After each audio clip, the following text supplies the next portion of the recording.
जय हिंद दोस्तों, स्वागत करते हैं आपके अपने YouTube चैनल कॉम प्लस पर। तो आइए दोस्तों, हम बढ़ते हैं डाइस पार्ट 2 की ओर। फर्स्ट पार्ट के अंदर हमने देखा था कि डाइस बनती कैसे है। वहां पर हमने बताया था कि जो डाइस होती है वो 3 चीजों से मिलकर बनती है। 3 चीजें क्या क्या ली थी हमने बताया था कि एक डाइस के अंदर 6 फेस होते हैं, 8 कॉर्नर होते हैं और 12 एज होती हैं।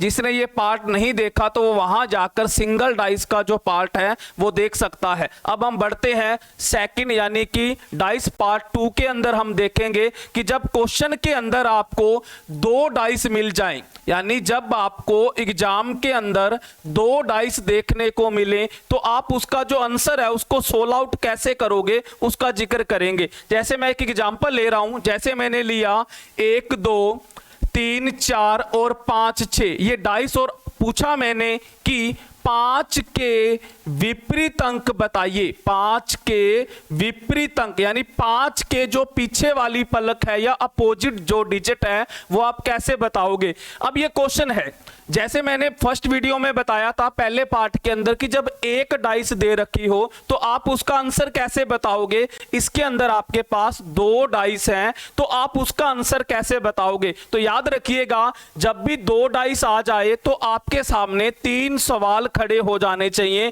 यानी कि 3 क्वेश्चन।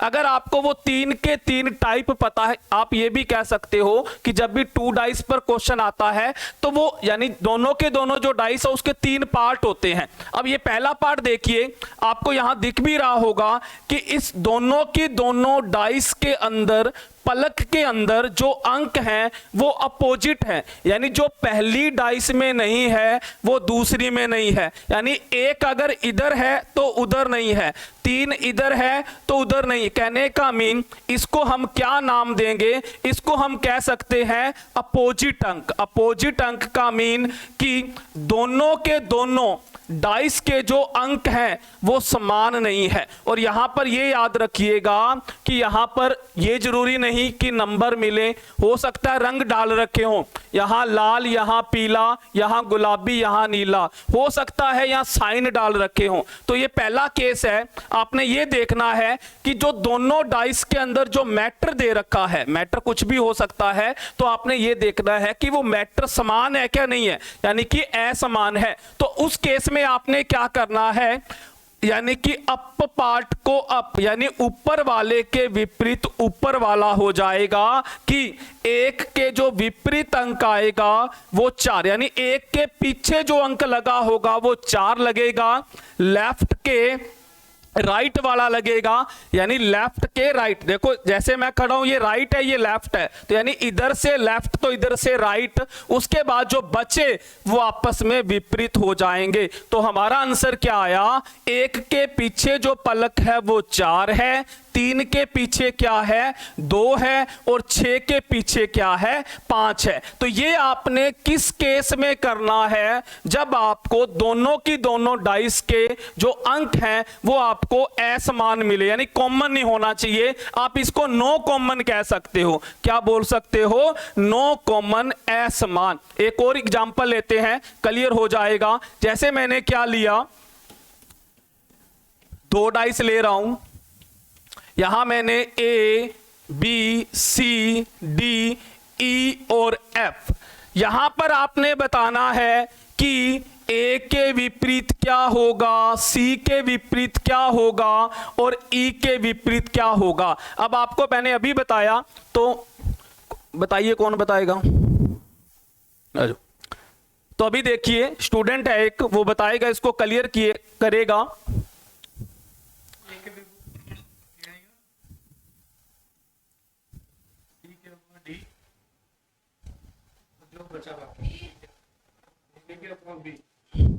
सी का बी,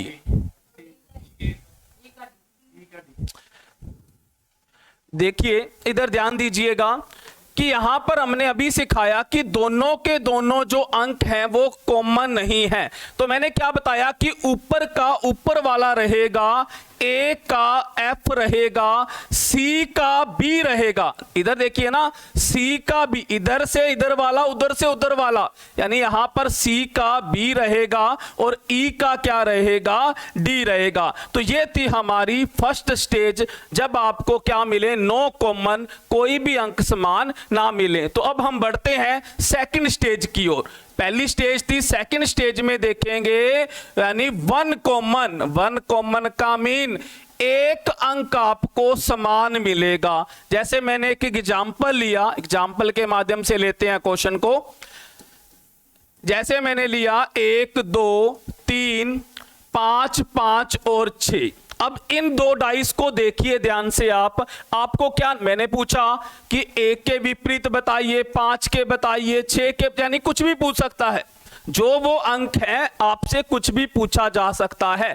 अब यहां पर सबसे पहले ये क्वेश्चन आया, आपसे आंसर पूछा गया, आपने ये चेक करो कि ये डाइस कौन सी है, कौन सा केस है। यहां पर हमने देखा कि आपको एक अंक कॉमन दिखाई दे रहा है, 5 इसमें भी है और इसमें भी है। इसको आप नाम दोगे वन कॉमन, यानी एक अंक समान। तो अब इसको आप कैसे सोल्व आउट करोगे वो हम जिक्र करेंगे, तो ध्यान से देखिएगा। सबसे पहले आपने क्या करना है, जो आपका कॉमन अंक है उसको आप अंडरलाइन कर लीजिए, यानी कॉमन 5 उधर भी है और इधर भी है, आप उसको अंडरलाइन कर लीजिए। अब बात करते हैं कि जिसको हमने अंडरलाइन किया, राउंड किया, उसका आंसर क्या हो। सबसे पहले उसका आंसर निकालेंगे जिसको हमने राउंड किया। अब आप 5 के विपरीत आंसर क्या लेंगे, हम देखेंगे कि ऐसा कौन सा अंक है जो दोनों की दोनों डाइस में दिखाई नहीं दे रहा, यानी कि वो शो नहीं हो रहा। तो उस केस में आप देखिए, एक अंक तो आपको पता है, 1 2 3 4 5 6, 1 2 3 4 5 6, 1 भी है, 2 भी है, 3 भी है, 4 भी है, उसके बाद 4 नहीं है, 5 भी है और 6 भी है, यानी 4 नहीं है। जो अंक नहीं होगा वही आपका आंसर होगा। तो 5 के विपरीत क्या आएगा, 4 आएगा। तो यहां पर पहला स्टेप क्लियर होता है, वन कॉमन के अंदर जिसको हमने राउंड किया उसका आंसर वो आएगा जो इस डाइस से गायब है। अब बात करते हैं आगे। जैसे क्वेश्चन पूछा जाता 6 का बताइए या पूछ लेते 1 का बताइए, तो दोस्तों यहां पर वन कॉमन के अंदर जो केस अप्लाई होगा आप कैसे याद रखोगे, आपने क्या करना है, यहां पर नोट भी कर देता हूं कि जिसको हमने राउंड किया, जिसको हमने क्या किया, राउंड किया, जैसे 5 को किया, तो आपने उस राउंड से स्टार्ट होकर, यानी वहां से स्टार्ट होकर आपने क्लॉकवाइज, या तो आप क्लॉकवाइज चलिए या आप एंटी क्लॉकवाइज भी जा सकते हो, जिसको आप दक्षिणावर्त बोल सकते हो और जिसको आप वामावर्त भी कह सकते हो। यानी दक्षिणावर्त का मीनिंग भी क्लॉकवाइज ही होता है और वामावर्त का मीनिंग एंटी क्लॉकवाइज होता है।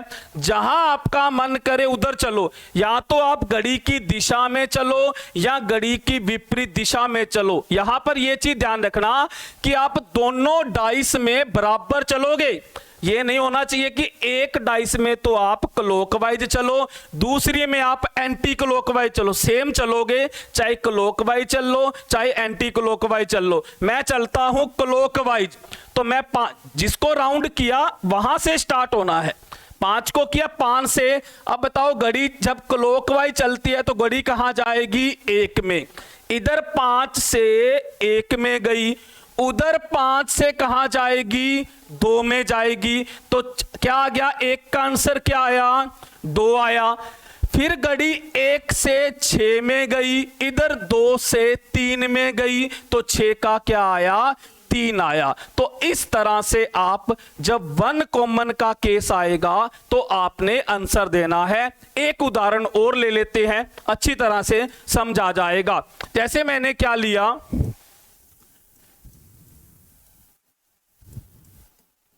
मैंने लिया A B C D F और एफ। ये लो दोस्त, यहां पर आपको फिर पता चल गया कि ये वाली डाइस जो है वो 1 कॉमन है, यानी F इधर भी है और F उधर भी है। क्या किया, राउंड कर दिया F को। अब मुझे बताइए सबसे पहला स्टेप क्या अपनाते हैं हम, जिसको राउंड किया F को किया, अब उसके अपोजिट आंसर कौन सा आएगा जो इसमें दिख नहीं रहा। अब आपको यह भी पता है A, B, C, D, E और F ये होते हैं। कौन सा गायब लग रहा है आपको बताओ, E नहीं दिख रहा, तो F का आंसर क्या आ जाएगा, E आ जाएगा। अब बात करेंगे D का आंसर और उसके बाद A का आंसर। तो अभी एक स्टूडेंट को लेकर आते हैं, यहां पर पेश करते हैं, वो बताएगा आपको कि इसका आंसर क्या होगा।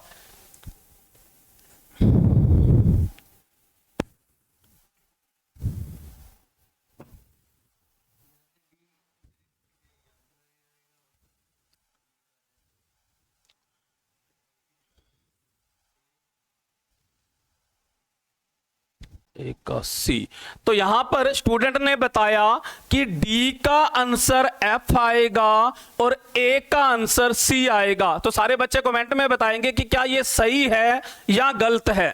तो वहां पर है, तो हम देख लेते हैं कि सही बताया या गलत बताया। तो मैंने आपको बोला F को राउंड किया, F के अपोजिट सही है, E आया। अब हमने चले क्लॉकवाइज, तो बताइए F से जो नीडल होती है, जो क्लॉक घड़ी की जो सुई होती है वो D में जाती है, यहां से D में गई और उधर से कहां B में आई, यानी D का आंसर B राइट बताया। ऐसे ही A का आंसर C भी सही बताया। तो ये थी हमारी सेकंड स्टेज। अब एक और बात करते हैं, ऐसा ही एग्जांपल लेने जा रहे हैं, यहां पर बहुत सारे सवाल डाउट भी क्लियर होंगे। मान लीजिए शायद आपके दिमाग में यह सवाल ना आया हो, फिर भी हम आपको बताएंगे कि ऐसा भी हो सकता है। तो क्या हो सकता है उसका हम थोड़ा जिक्र करते हैं, थोड़ा बदलते हैं क्वेश्चन को, बस ये लास्ट ही है, इसके अलावा कोई क्वेश्चन नहीं होगा जो आप सोल्व नहीं कर पाओगे। अब मैं लेता हूं कलर, क्योंकि आपने देखा कि 1 से लेके 6 तक काउंटिंग भी होती है, ए से लेकर F तक हमारे लेटर भी होते हैं। अब रंग की बात करूं तो इनका कोई यानी कि सीरीज वाइज कोई ऑर्डर नहीं है, रंग तो कितने भी हो सकते हैं, रंग का कोई, कलर का कोई सीरीज वाइज ऑर्डर नहीं है। जैसे मैं कह दूं पहला लाल होता, दूसरा पीला, तो तीसरा नीला, यानी उसका सीरीज वाइज कोई ऑर्डर नहीं है। तो उस केस में आप क्या करोगे, तो उसके बारे में थोड़ा जिक्र करते हैं। जैसे मैंने यहां पर ले लिया लाल, लिया यहां पर पीला, यहां पर मैंने हरा, यहां पर भी मैंने हरा लिया, यहां मैंने नीला लिया, यहां मैंने सफेद लिया। अब आपको यह तो पता लग गया कि यहां पर 1 कॉमन, यानी कि 1 कॉमन का केस है, एक जो कलर दोनों में आ गया। अब बात करता हूं, वहां पर क्वेश्चन ही ऐसे पूछा जाता, मान लो यहां पर मैंने हरे को कॉमन लिया है और वहां पूछा जाता कि हरे के विपरीत कौन सा आएगा। अब रंग तो 6 नहीं होते, अब आप आंसर कैसे बताओगे उसका हम इस एग्जाम्पल के माध्यम से देखेंगे। तो अब इसके लिए आपको जाना पड़ेगा ऑप्शन पर। किसका सहारा लोगे आप, ऑप्शन का सहारा लोगे। ऑप्शन में एक रंग ऐसा मिलेगा जो ये दोनों डाइस से गायब होगा। मान लो ऑप्शन मैंने लिया लाल, लिया पीला, लिया, उसके बाद मैंने सफेद ले लिया और एक रंग मैं और ले लेता हूं, जैसे मैंने लिया काला ले लिया, जैसे ये लो। अब आप सोचोगे कि देखो एक ही रंग आपको ऑप्शन में अलग मिलेगा जो डाइस में नहीं होगा, ऐसी साइन वाला क्वेश्चन हो सकता है। तो अब आप जो हरे का आंसर दोगे ना, वो आंसर दोगे जो ऑप्शन में अलग होगा। तो हरे का जो आएगा आंसर वो काला आएगा। उसके बाद आपने वैसे ही चलना है, हरे के बाद कहां गए, पीले में गए, उधर हरे के बाद कहां गए, यानी कि घड़ी के दिशा में घूम लीजिए, आंसर आ जाएगा। उसके बाद लाल के बराबर क्या आ गया, नीला। तो ये आपके क्या आ जाएंगे, आंसर आ जाएंगे। इसी के साथ ही ये सेकंड स्टेज है जो डाइस की वो खत्म होती है। अब लास्ट स्टेज है, एक एग्जांपल देखेंगे, उसको भी खत्म करते हैं। ज्यादातर क्वेश्चन यहीं से उठता है तो वहां से भी आ सकता है, यानी 2 कॉमन। अब आपको 2 अंक कॉमन दिख सकते हैं। जैसे उदाहरण ही ले लेते हैं पहले, बाद में डिस्कस करेंगे। मैंने ये एग्जांपल से करते हैं। क्वेश्चन लिया 1 2 3 3 5 और 5। अब देखिए दोनों डाइस के अंदर आपको 2 अंक कॉमन दिखाई दे रहे हैं। इसको हम बोलेंगे, पहले क्या पढ़ा, 9 कॉमन, दूसरा पढ़ा 1 कॉमन, और अब पढ़ने जा रहे हैं लास्ट स्टेज 2 कॉमन। देखिए 2 कॉमन, 3 इसमें भी है और इसमें भी है, 5 इसमें भी है और इसमें भी है। अब बात करते हैं, इसको बोला जाता है 2 अंक कॉमन, यानी कि समान आ जाएं।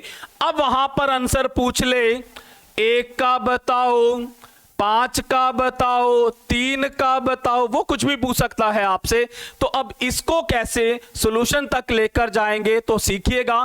करते हैं स्टार्ट। सबसे पहले आपने क्या याद रखना है कि अंडरलाइन तो करना ही करना है, राउंड तो मारना ही मारना है जो कॉमन है। अब बचा क्या, उसको पकड़ लो।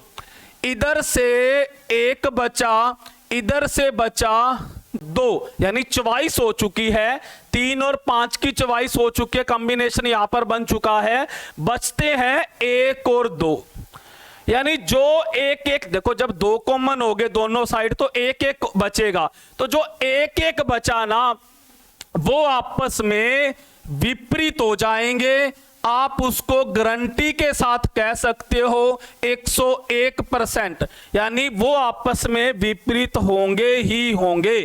अब बात करता हूं कि वहां पर क्वेश्चन आंसर में पूछा जाता कि 5 के विपरीत बताइए अंक क्या होगा। बिल्कुल आसान है, उससे भी इजी है केस। जब 2 कॉमन आ जाए, दोनों को राउंड मारा, उसके बाद जो बचा सिंगल सिंगल, उसको अपोजिट करके आंसर दे दिया। अगर क्वेश्चन में पूछा जाता कि 1 के विपरीत अंक बताइए तो आप 2 लिख देते। अब बात आ गई 5 के विपरीत कैसे बताओगे, तो सीखिएगा बहुत अच्छी तरह से। अब एक चीज मैंने आपको पहली वीडियो में बताई थी कि डाइस के साथ जो चिपी हुई पलक का मीन देखो, 1 के साथ 5 चिपा हुआ है, 5 के साथ 3 चिपा हुआ है। ये चिपी हुई पलक कभी भी विपरीत नहीं हो सकती, यानी 3 5 के पीछे नहीं हो सकता, 5 1 के पीछे नहीं हो सकता, ये तो साथ साथ है। तो अब बताना है हमने अपोजिट। अब देखिए, अब पूछा है कि 5 के विपरीत क्या अंक आएगा। 5 के विपरीत 5 कभी नहीं हो सकता, कोई भी अंक अपने विपरीत नहीं हो सकता। पहले तो ये याद रखिएगा, 5 के विपरीत 5 नहीं हो सकता।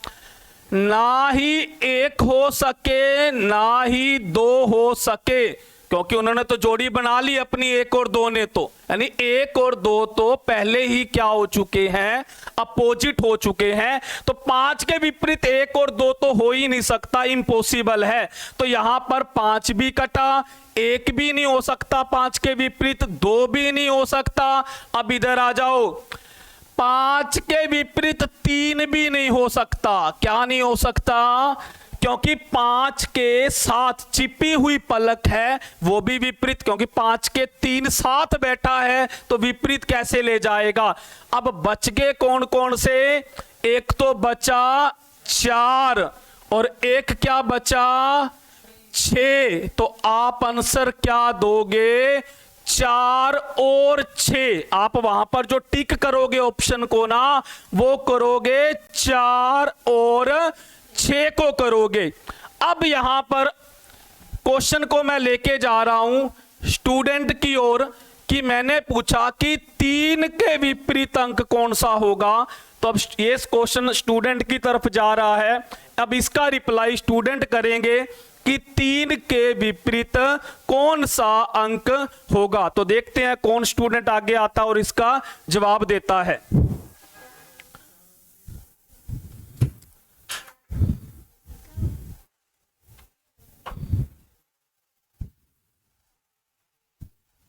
यहां लिख दो।